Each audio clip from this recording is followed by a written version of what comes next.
Hello everyone, welcome back to day one of ACCS8. Hope you all had a relaxing break and have refreshed minds. Let's now move on to the keynote session. Let me invite Professor Bapi Raju to chair the first keynote session. Yeah, my turn. Yeah, all right. Thank you. Good morning again. Very happy to introduce my friend and professional colleague, Dr. Nandini Chatterjee Singh. We have been associated for a long time, starting from my sabbatical at NBRC. And as I told in the main session that she was one of the organizers of the first ACCS at Delhi. So we are in this 8th edition. And Nandini is a cognitive neuroscientist and currently senior national project officer at UNESCO MGIEP, stands for Mahatma Gandhi Institute of Education for Peace and Sustainable Development, based in Delhi, New Delhi, India. Nandini works on learning in the context of literacy, emotion, and music.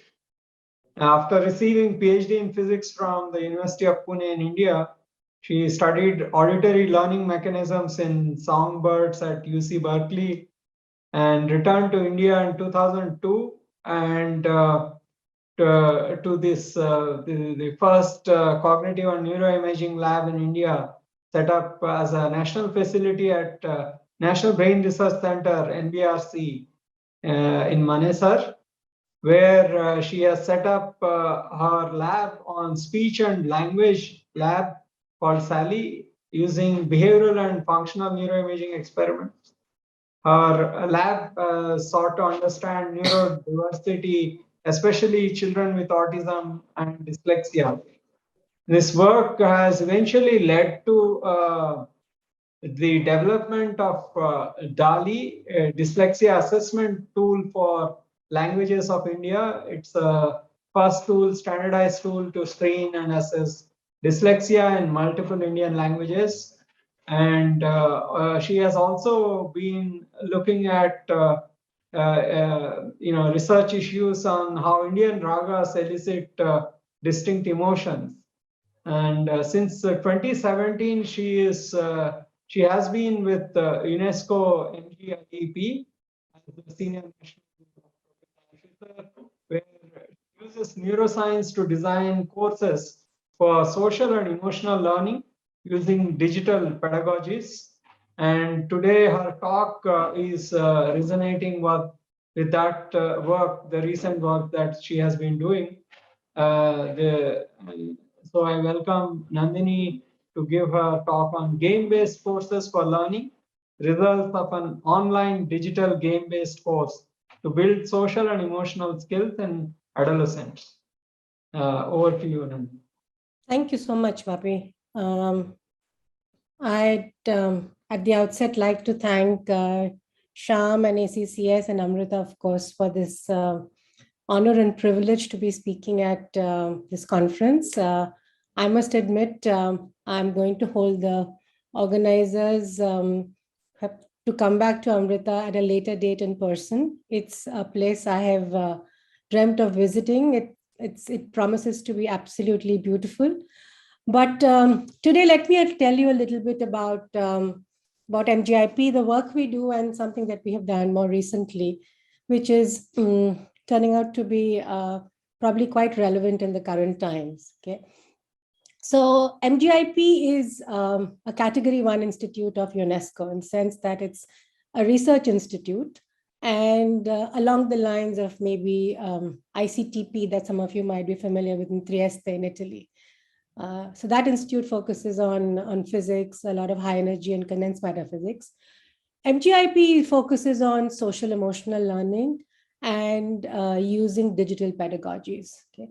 And by digital pedagogies, the whole idea is that technology today is at a different stage where you can actually harness technology just not to transmit information, but to actually build learning experiences. Okay? And the idea is that, can this actually enable learning at scale in a very equitable manner, something that we had not imagined earlier. And a lot of this has come into fore, of course, in the light of the pandemic. And especially in the context of today's world, and again, the pandemic, is the whole notion of emotional resilience and how important that has become and how much it needs to make an explicit foray into education. So MGIEP seeks to combine both these and recognizes very clearly that this has to begin in the brain, okay? Because any change in behavior has to build and be based in neural circuitry. That's what the principles of neuroplasticity teach us. And therefore, we need to start by beginning to understand how the brain processes different competencies and how can we use the principles of neuroplasticity to cultivate them.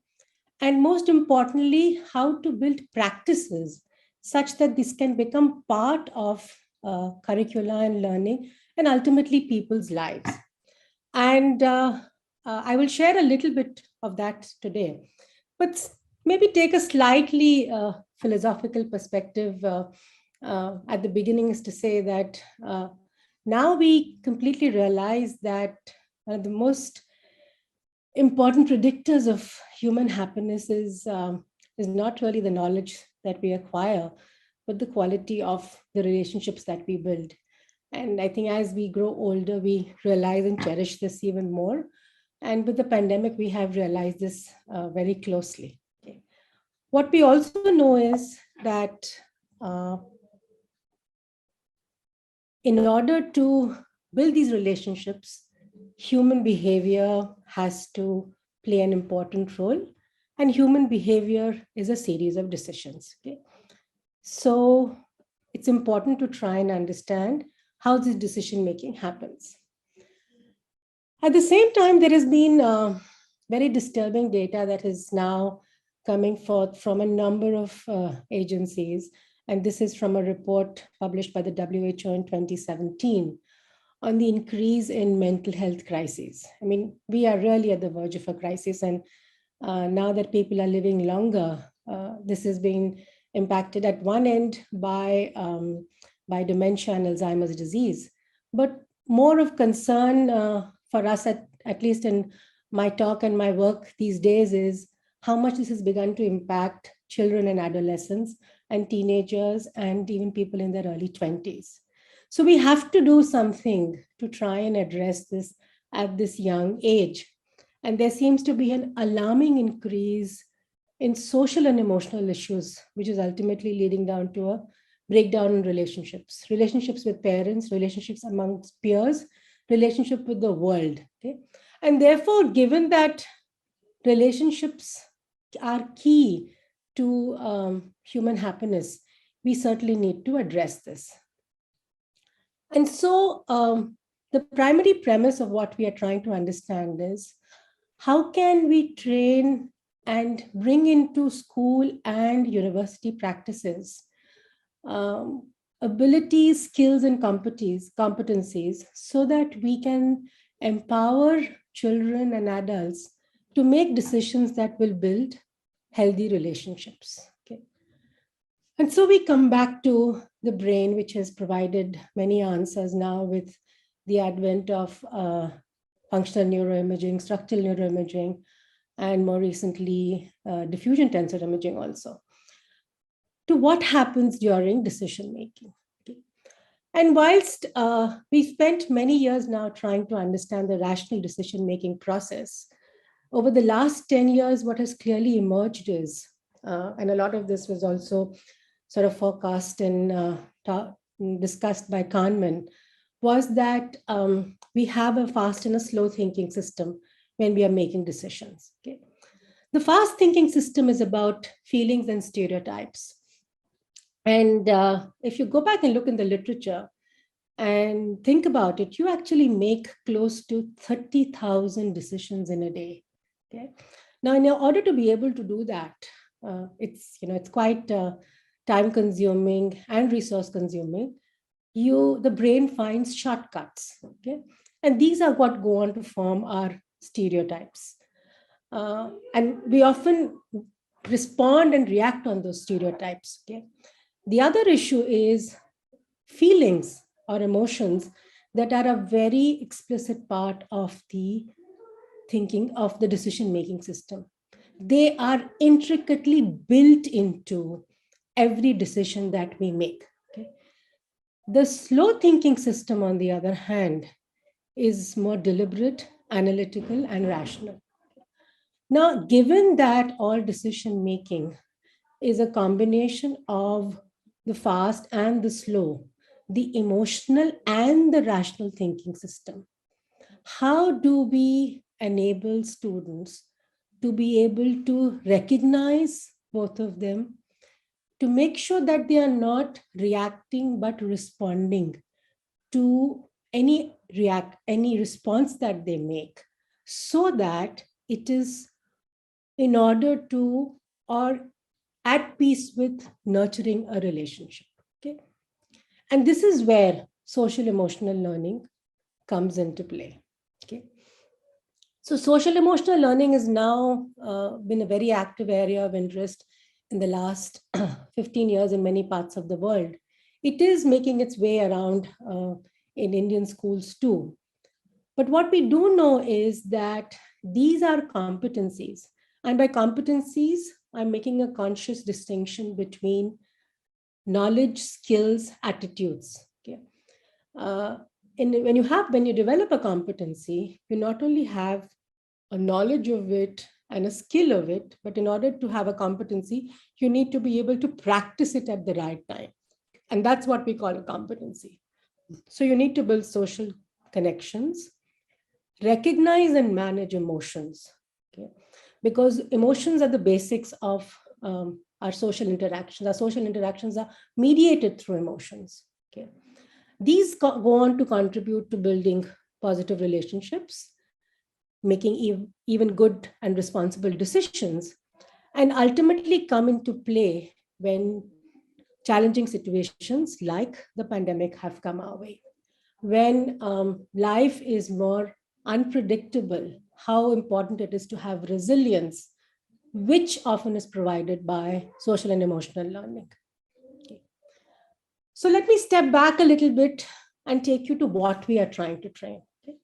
So we're trying to train the social brain, and in a relationship, the social brain has, besides other things, to focus on two important features. One is the ability to mentalize. Okay, by the ability to mentalize, you want to focus on the process by which we read the mental states of others. Okay, and that's been one of our greatest challenges. So when I speak to you right now, I am not able to mentalize completely because I cannot see your faces. Okay, I'm not able to read how you are perceiving me because your videos are all off. Okay, so in order to mentalize or to read the states of others, we often do so by looking at facial emotions. Thank you so much, Sham, for turning on that video. Okay, so I need to be able to see or provide some insight, and we do that either by reading facial emotions or by listening to people. Okay, so in the tones of their voices and the way they speak, you can read emotions. Okay, so that ability to read correctly, okay, is a very important part of mentalizing. The second is theory of mind, is based on reading these mental states. Okay, because you have experienced similar mental states, you know how the person is going to react. Okay, so the ability to make predictions based on mental states is the second idea, which is theory of mind. If you think about it, this forms the basis of every interaction that you do every day when you interact with another individual. Okay? And this entire process is mediated primarily by the mirror neuron network. It's your ability to empathize, and that's a critical ability that we require today in the world, because humans are essentially social emotional beings. And on the left, what I have outlined for you is the mentalizing network, which is in blue, the mirror neuron network, which is in green. But also notice very importantly that there is a reward network, which is your emotion network, which is getting activated when mentalizing and the mirror neuron network are activated together. So essentially to tell you that these three work in concert, okay? And when your social interactions are effective, then your emotional responses are also rewarding, okay? So we need to clearly build this. Now, we've only talked about emotions very broadly, but we know that, again, through a lot of very powerful research that has come in from the laboratory of Richard Davidson, for instance, is that emotional states can be characterized as, positive and broadly called negative. But the idea really is that you have happy moods and you have sad moods and you have angry feelings and you can have irritated feelings. So there's a whole range of emotions that we all go through. Okay, but we also know that positive emotion are states of happiness and reward, and they build a person's resources. Okay, negative emotions, on the other hand, can lead to states of conflict and despair. And when you are in a state of conflict and despair, you might not make the best decisions. And therefore, it is important for us to learn to also help and empower individuals and children and ourselves to be able to regulate emotions so that you can move from negative states to positive states.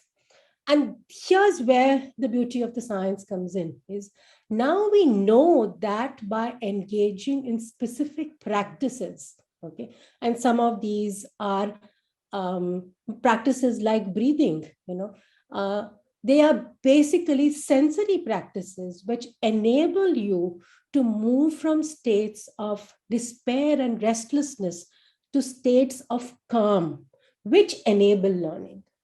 In short, what I'm trying to say is, if a child is sitting in a classroom and he or she knows that he or she is going to step out and get bullied or get teased, that child is not going to be able to focus on what is being taught in the classroom. So until we are able to ensure that the brain is in a safe social emotional space, learning is not going to happen, however wonderful the teacher is or the pedagogy is. So it is important for us to bring this into our classrooms and empower every teacher to be able to practice social emotional learning in the classroom. And that's a lot of what we do at MGIEP, is to build programs for teachers. But I'm not talking about that today. I'm talking about something a little different. Okay. So this is the framework that we have built at MGIEP. It's called the EMC Square Framework for Social Emotional Learning. It stands to build empathy for E, mindfulness M, C for compassion, and C for critical inquiry also, because we recognize the ability to sift through misinformation is an equally important part of learning to make rational decisions. So I don't have time to be able to get into the framework completely, but just wanted to leave this with you. You can go back and have a look at it. There are a lot of resources about this on our homepage. But here's what we tried to do and how to inculcate this. Now, another thing that we have learned again from cognitive development and developmental neurosciences, children learn in different ways at different ages. Okay? Not only that, we know that children learn differently, and you really don't have 30 copies of the same brain sitting in your classroom, but 30 different brains sitting in your classroom. Okay, and the importance of play as a means for learning has come back in a very big way today, and it offers a very exciting not only laboratory but playground to even see how learning happens. Okay, and you'll be amazed to know that the games industry today is actually larger than the film and the music industry combined. Okay, and there are a lot of not just adult gamers but very serious children gamers, and I think we need to encourage more of this in India today, because serious gaming is actually turning out to be a very powerful pedagogy and also a means to build connect amongst individuals. So One of the things that we have begun to see as children get older is that after you're about 12 or 13, when adolescents are making their way in the world, they want to become citizens of the larger universe. They're stepping out of home, okay? And the world is their playground, and games are a great way of becoming part of that other universe, okay? And so they are using a lot of games.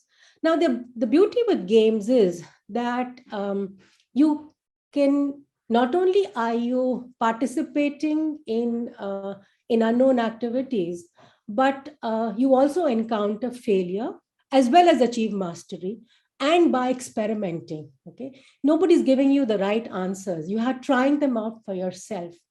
And you are wired to learn through play. We've all played in our childhood and learned. And so why not continue to do this? At no point in time were we told to stop playing. We just started going only to specific kinds of material, but we stopped experimenting. And play seems to be a great way to bring that back. And when you look at the quality of the games being made today, they are really, really powerful.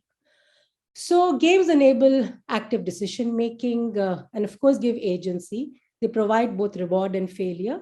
They also allow you to assume different roles, and perspective taking has emerged as a very important player in building social emotional skills.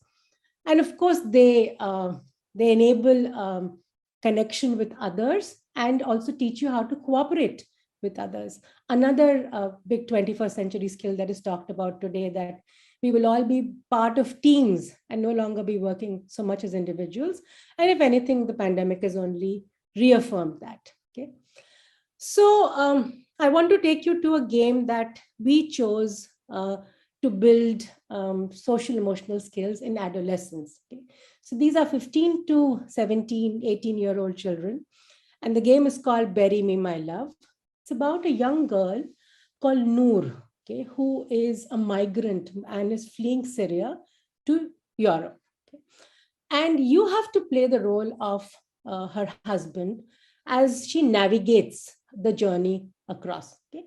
So you are beginning to have to think like a migrant who is fleeing across. And multiple times as you play the game, you make mistakes and bad things happen. And I won't tell you about that.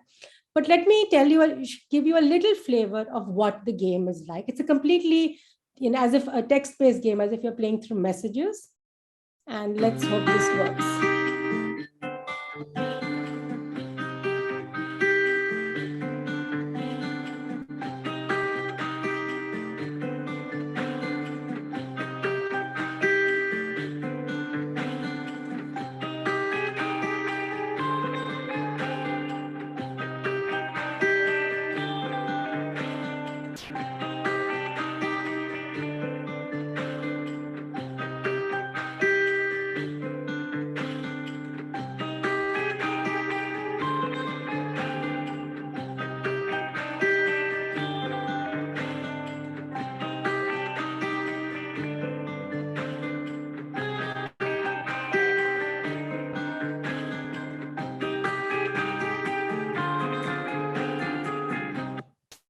Okay, so we're running short of time, so I'll move on. Okay, so the game is built on a platform called Frame a Space, okay, which is something that we have built at MGIEP. What you see on the right is a glimpse of Frame a Space. And the idea is, and the title of the game is Identity in Crisis, because Noor is now having to try and develop a new identity as she's moving across. So you want to introduce the student to explore ideas of migration, what is home, what is belonging, and of course, identity. You want them to build competencies of mindfulness and compassion and inquiry in the student, understand the refugee crisis also, and then also look at the role of refugees as they move around. So how do you build a game-based course? Okay. So the way we have taken on the mandate of building a game-based course is you play the game and you identify specific pause points in the game, okay, which are relevant and critical to the story. So you're essentially using the game as a story or a narrative. And then at those critical time points, you take the student to doing specific activities. They could be building knowledge. They could be learning some practices. They could be pointing out aspects of perspective taking. All of that can be done on an interactive platform. And that's what the game-based course does. Now, as you break it up through different modules, you can actually start with the core learning and then keep building up the competency as the child goes across. You can also have online discussions with others. So you also learn how people have different perspectives about the same thing. So a conscious attempt to build dialogue, discussion, reflection, along with knowledge is what the game-based course tries to do. Okay, so all of this happens on Framerspace, which is a free platform. You are all welcome to explore it.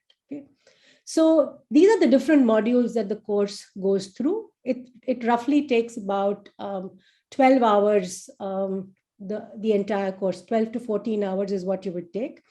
And it has a workbook, so you can have practice activities. There are reflection activities, and in short, children enjoy playing this, and it's self-paced, so you can do it at your own pace. Okay? And you're constantly prodded back to respond back. So a conscious attempt to move away from a completely one teacher approach of teaching in the classroom to teacher and student embarking on a journey together through digital dialogue as they navigate the course. Okay.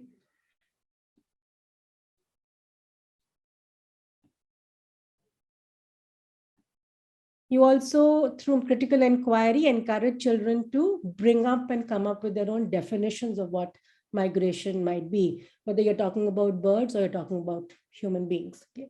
So the study design was that there was a pre-assessment for the competencies we wanted to build in. Then you do gameplay. Then you do the course, and then you do a post-assessment to see if there was a change across. And these were only assessments that were done using self-reports at this point in time. And we are currently focused on building more objective interactive assessments that can be done throughout the gameplay.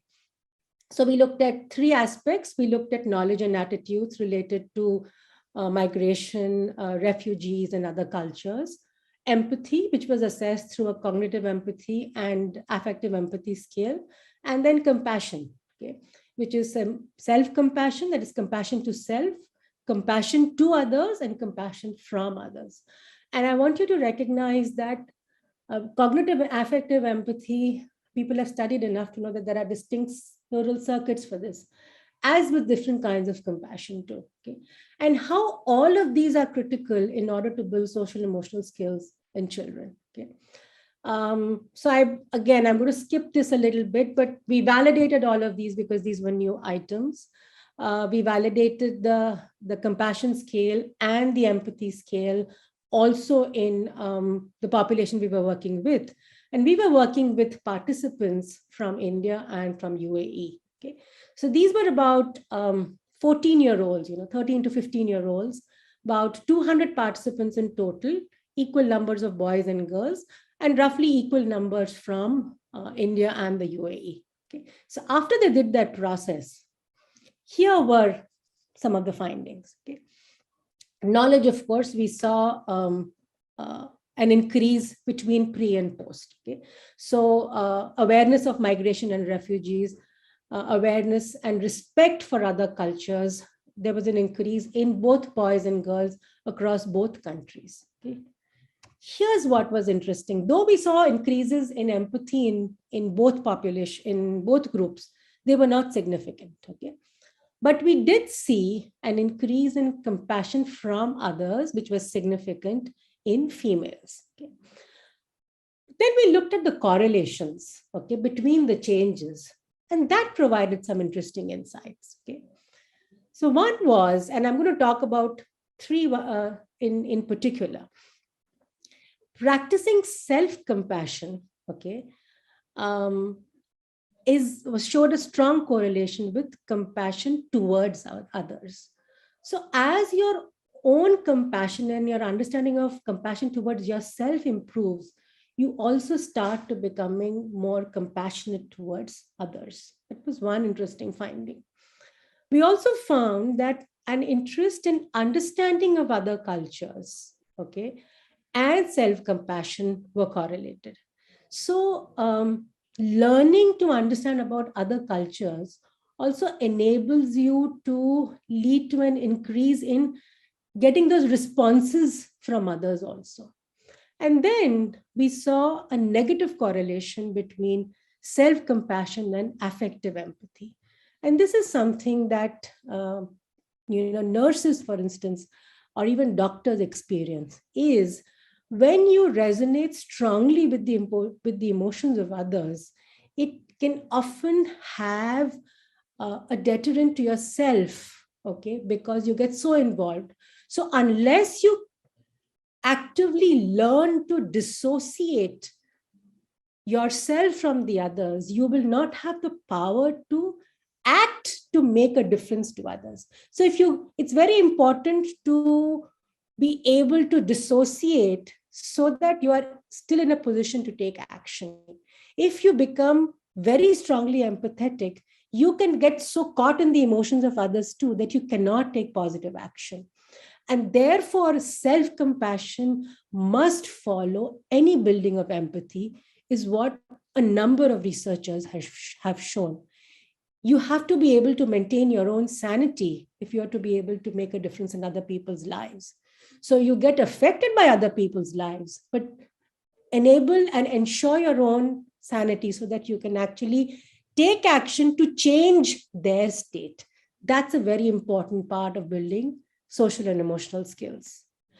So I'm going to stop there because I think I'm way out of time, but we find that there's a very promising insight through games in learning, in building skills, and not just social emotional skills, but even math skills and science skills days are being built hugely by people across the world using games. And I would encourage more of you to foray into this field. This study was published and it just came on yesterday in Games for Health.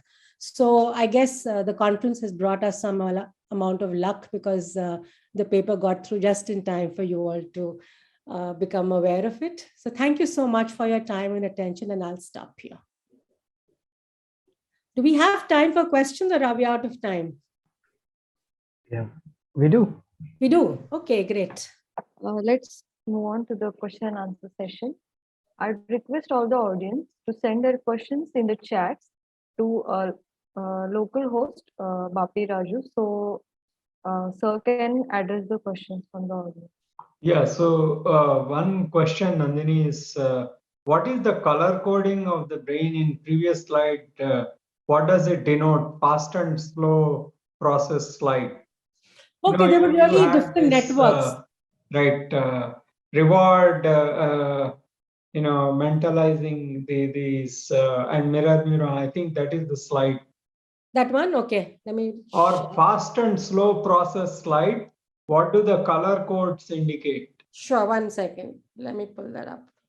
Okay, so I think this is the slide you were talking about, right? Okay. So these are different. These are the levels of activity that you're seeing in blue versus yellow versus orange, and orange is the highest level of activity that you see. What this is also pointing out is different parts of different networks. Okay, so in blue, what you're seeing over here, the dorsal striatum, motor cortex, these are involved in sort of executive decision making. The ACC, which is the anterior cingulate, the inferior prefrontal cortex, lateral prefrontal cortex, these are in orange. These are also part of the rational decision making network.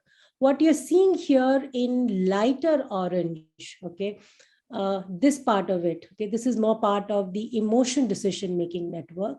What you're seeing, the NACC is the nucleus accumbens, that's involved in positive reward.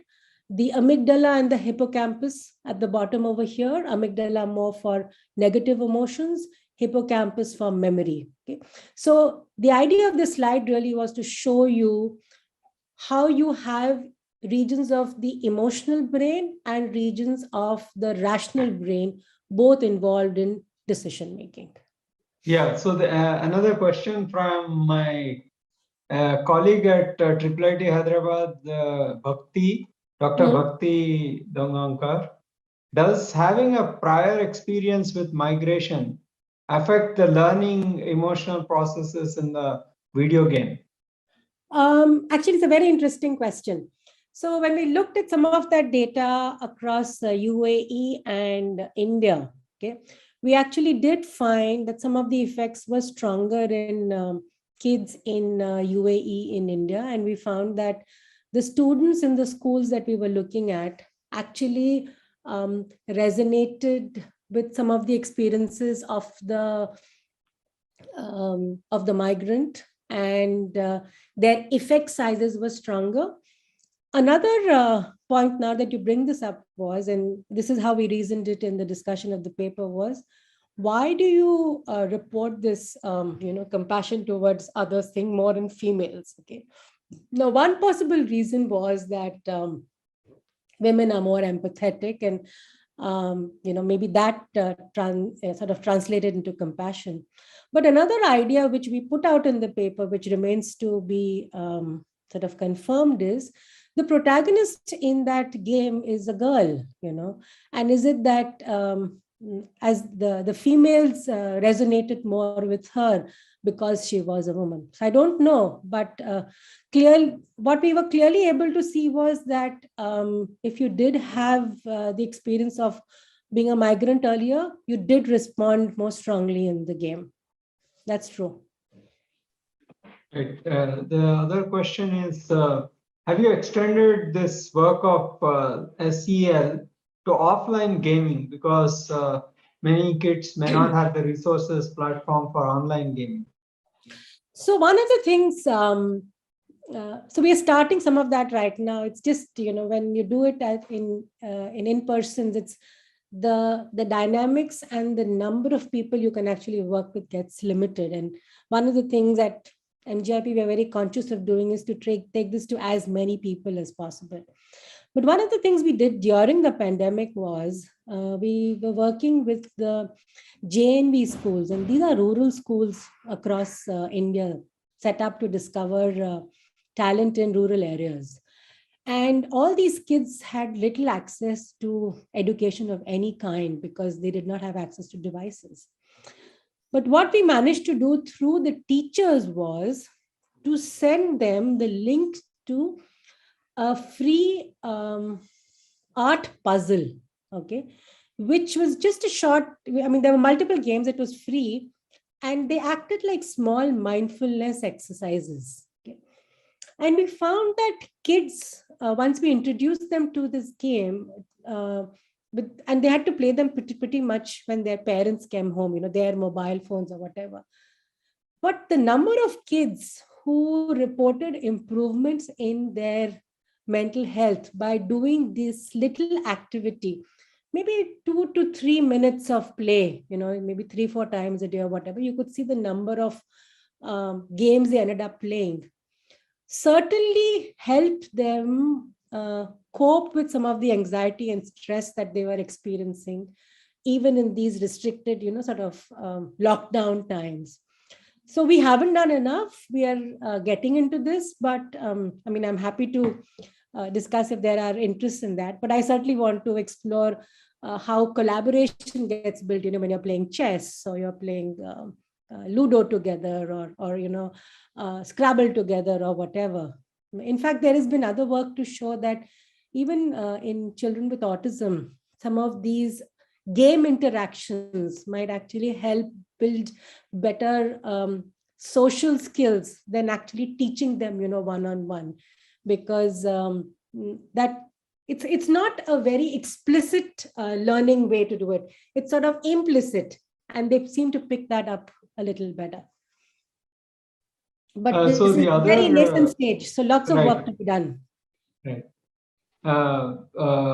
In this game that you showed, player took the role of a husband, but are there choices like taking role of a friend, mother, etc.? Would they?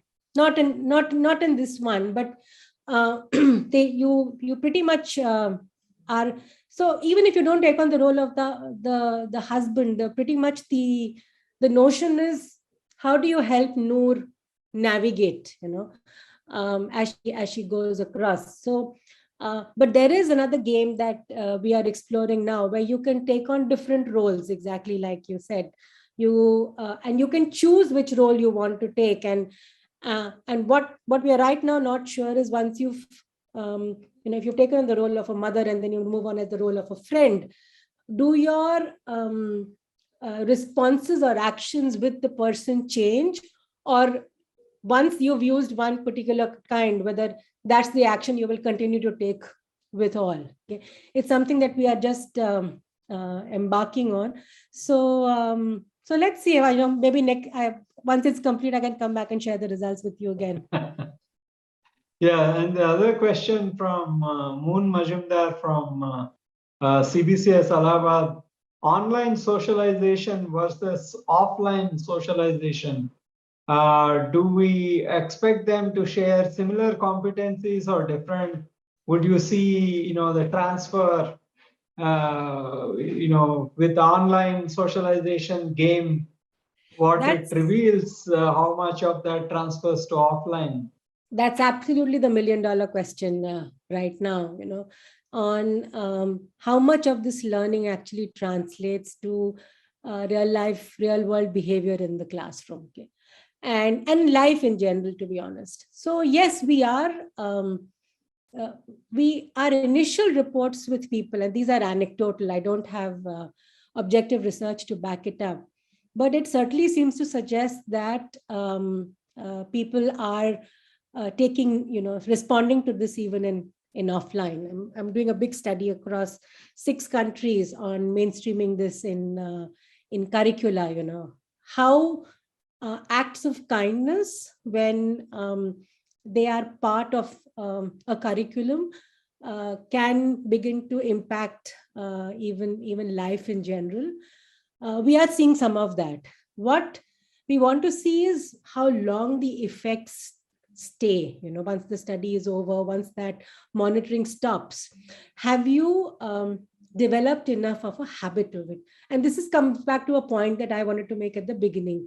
Procedural learning, the whole basis of procedural learning is to make it such an important part of your life that you just do it automatically because you want to feel, have that rewarding feeling. How do we try and bring that in? I think if we bring that in, then we know we are moving towards a more compassionate society. Okay, it's a big challenge, but I mean, nothing wrong in trying it out. Yeah. So this also addresses another question. How much of game-induced behavior, how lasting it is and transferable to real world. I guess you have hinted on. Yes, the two other related. It's beginning. Other studies are also beginning to show that it is certainly at least getting people to think and act and build some agency. So there's some beginning there. But persistence, yes, remains to be seen. But if you go by youngsters, I'm seeing some of that persistence too. So I'm quite hopeful at this point.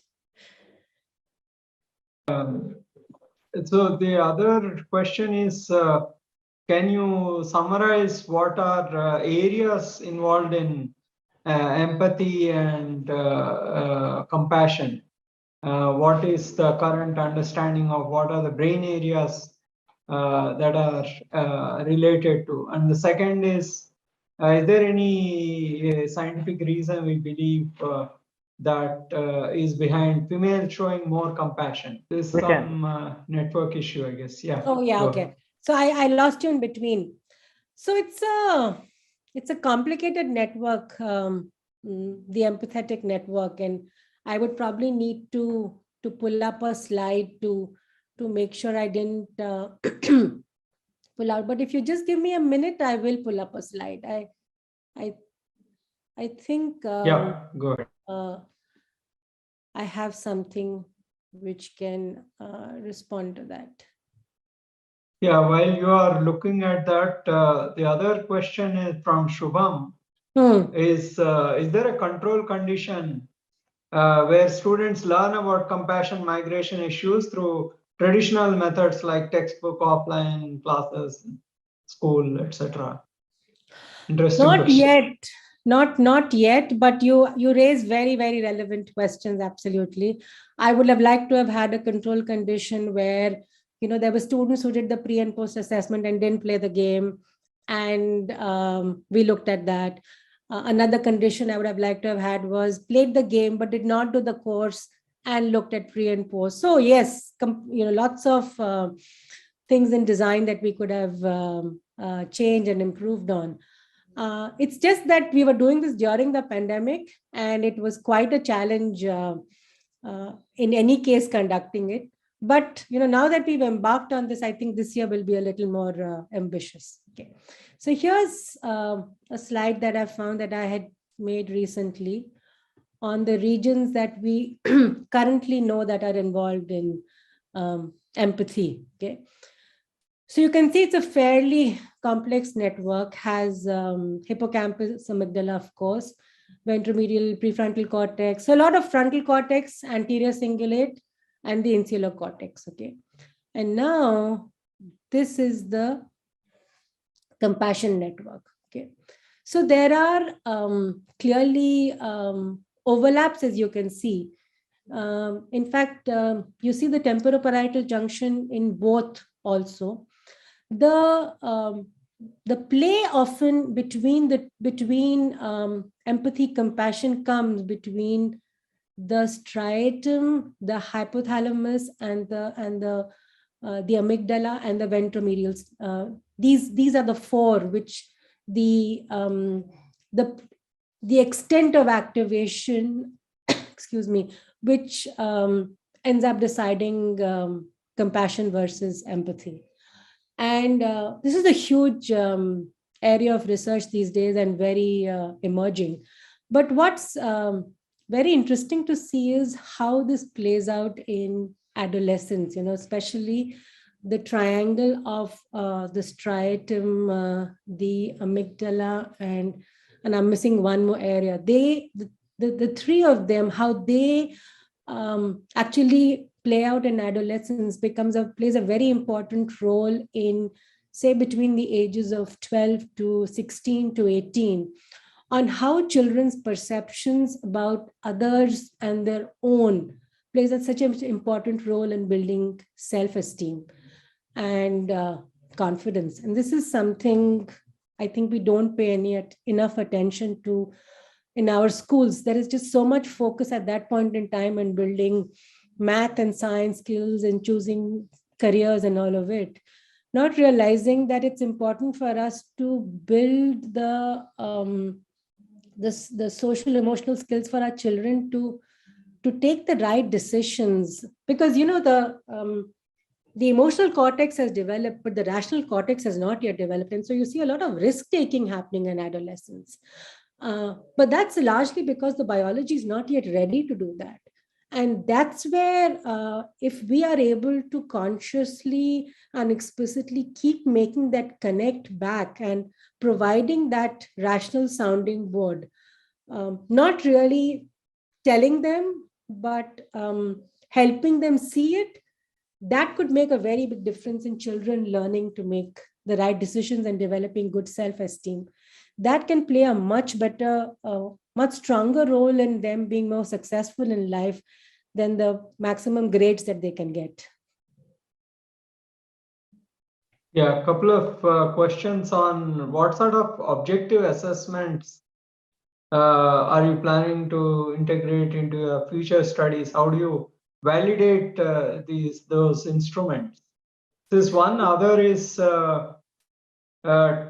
do we know that text messaging is an effective immersive gameplay?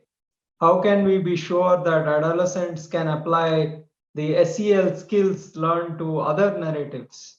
So yeah, we're in the process right now of building online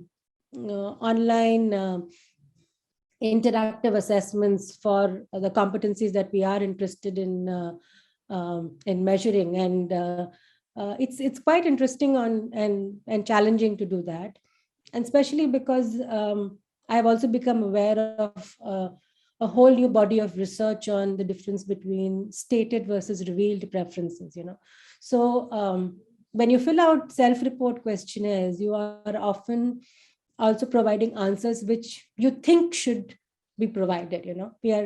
Human beings are smart, so they will provide responses to what people want to hear also often.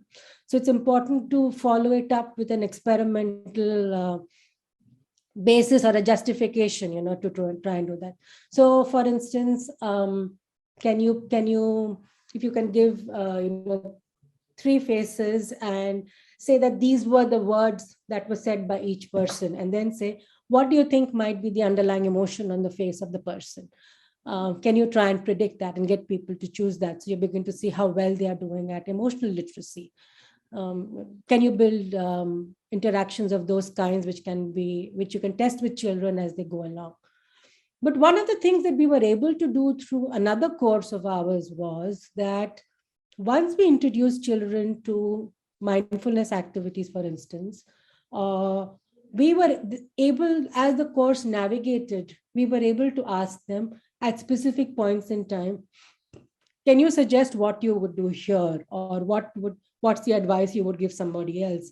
And by the time we reached the 4th module of the course, about 75-80% of the children were able to make the right judgments on when to perform what activity. So that was some indication that learning was happening on practices to be used, and how their own ability to inquire, to be able to understand what practices to suggest. So critical inquiry certainly improved, mindfulness improved, and in many cases, perspective taking, which ultimately leads towards empathy, also improved. So children who were thinking very differently about the perspective of the immigrant at the beginning of it, when they move to the end of it. So imagine this is happening to the character over there, and then you put yourself in the character's shoes and now try and do that, how their own responses change. And then they realize that, they actually made a incorrect response. They go ahead and now revise it. So those differences we were able to see through the semantic responses that they made on the platform. But yes, the field of emotion recognition is ripe, of emotion contagion is ripe for a lot of work which can be done very nicely in a digital manner, which we are currently trying to do. Compassion is still a tricky ball game. Okay, self-compassion has certainly seen some value of emergence, but trying to instead suggest to people to do acts of kindness is certainly something that sees easier acceptance for yourself and for the other. What takes some time for people to realize is, while doing an act of compassion or kindness for somebody else, you have to pause to realize it makes you feel good yourself, and then students continue to engage in that. So that's the level of quotient we've been able to measure and see so far. It's sort of early days for that. In the context of text messaging, as of now, I haven't seen too much research to show that this was enough. But if there's any indication at all, I think you just have to look around you, to look at adolescents, to see how much they text. Okay, for me, that is enough proof right now that it's a huge validation for their connect, and I see it in my own 2 children. Okay, who spend probably more time on their phones than with their parents, and I have to continually bring them back to recognize what a powerful connection that is to their peers, especially in the ages of adolescence and early 20s. So that's my biggest validation at this point in time, when people are not looking up, but to parody on the recent movie, but so caught up in connecting with each other through their devices. But no, I don't have other research to support that. Thanks very much, Nandini. I think we are close to the end of the session. Thank you again. It's a nice, very interesting lot of work that is quite relevant, also made very relevant because of the pandemic, where we saw the breakdown in person-to-person physical, relationships in proximity, everything Absolutely. transferred to digital world, and very, very timely. And also pandemic awakened people's Yes. interest in what is the essence and impact of being in relationship with others, right? Your own family, peers, others. Very interesting. For me, the greatest revelation was that schools and universities are social emotional spaces first and learning spaces second. How much we benefit from that, we don't sort of fail to realize. So make the most of the time you have with each other. It's going to build your social emotional rich experiences for life. Thank you so much for the opportunity and your time for listening in. Thank you. Thank you. Over to Shyam. Thank you, Nandini. I know you're traveling soon, but very kind of you to have made it today, and looking forward to hosting you at Amrita as well. Absolutely, my pleasure. I will come back to that. Thank you so much. Thank you. Thank you so much, sir. And thank you so much, ma'am. The session was full of passion and valuable information. There's a saying that problem itself has a solution. And in this post-COVID era, everything has become online. We got to know today that this game-based courses can help kids in building these social and emotional skills that they need the most while dealing with this mental health issue and also with their academics. So it's a great pleasure for us to listen to your insightful knowledge.